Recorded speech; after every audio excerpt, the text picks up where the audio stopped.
NEET പരീക്ഷാ ക്രമക്കേടിനെതിരെ എസ്എഫ്ഐയുടെ നേതൃത്വത്തിൽ Kanhangad head post ഓഫീസിലേക്ക് നടത്തിയ മാർച്ചിൽ നേരിയ സംഘർഷം.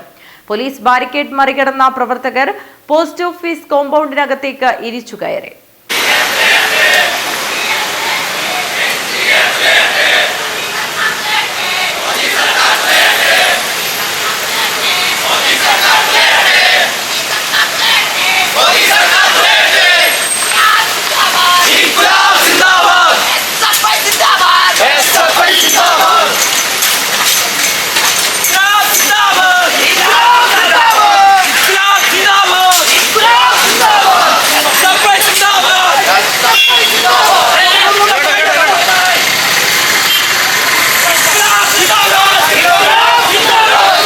നീറ്റ് ക്രമക്കേടിൽ പ്രതിഷേധിച്ച് എസ്എഫ്ഐയുടെ നേതൃത്വത്തിൽ കാഞ്ഞങ്ങാട് ഹെഡ് പോസ്റ്റ് ഓഫീസിലേക്ക് മാർച്ചും ധർണയും നടത്തി.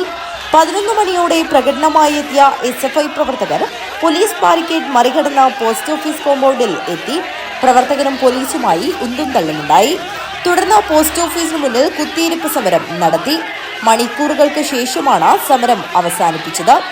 എസ്എഫ്ഐ മാർച്ച് കേന്ദ്ര കമ്മിറ്റി അംഗം ബിപിൻ രാജ് പായം ഉദ്ഘാടനം ചെയ്തു. ജില്ലാ ഉപഭാരവാഹികൾ, ജില്ലാ കമ്മിറ്റി അംഗങ്ങൾ, ജില്ലക്കകത്തെ വിവിധ പ്രദേശങ്ങളിൽ നിന്ന് ഇവിടെ എത്തിച്ചേർന്ന സ്നേഹം നിറഞ്ഞ പ്രിയപ്പെട്ട വിദ്യാർത്ഥി സുഹൃത്തുക്കളെ സഖാക്കളെ, എസ്എഫ്ഐ ഇന്നലെയിൽ നിന്നുമായി രാജ്യത്തുടനീളം ഇതുപോലെ അതിഹാസമായ സമരത്തിന് തെരുവിനകം പറഞ്ഞിരിക്കുകയാണ്. എന്തിനാണ് ഇപ്പോൾ ഈ സമരം നടത്തുന്നത് ചോദിച്ചാൽ, ഇന്നലെ ഏറെ ഞെട്ടിപ്പിക്കുന്ന ഒരു വാർത്ത വീണ്ടും നമ്മുടെ രാജ്യത്തിനകത്ത് കടന്നു വരുന്ന സ്ഥിതിയുണ്ടായി. രാജ്യത്തിനകത്തുള്ള വിദ്യാഭ്യാസ മേഖല കഴിഞ്ഞ 10 വർഷക്കാലമായി രാജ്യം ഭരിക്കുന്ന നരേന്ദ്രമോദിയുടെ നേതൃത്വത്തിലുള്ള സർക്കാർ രാജ്യത്തിനകത്ത് വിദ്യാഭ്യാസ മേഖല എങ്ങനെയൊക്കെ വൈദ്യുതി സൃഷ്ടിക്കുക സ്വകാര്യവൽക്കരിക്കാൻ വേണ്ടി പറ്റുമോ അതിനുള്ള എല്ലാ കൈയെടുത്തുകൊണ്ട് മുന്നോട്ട് പോകുന്ന നമ്മൾ കണ്ടുകൊണ്ടിരിക്കുകയാണ്.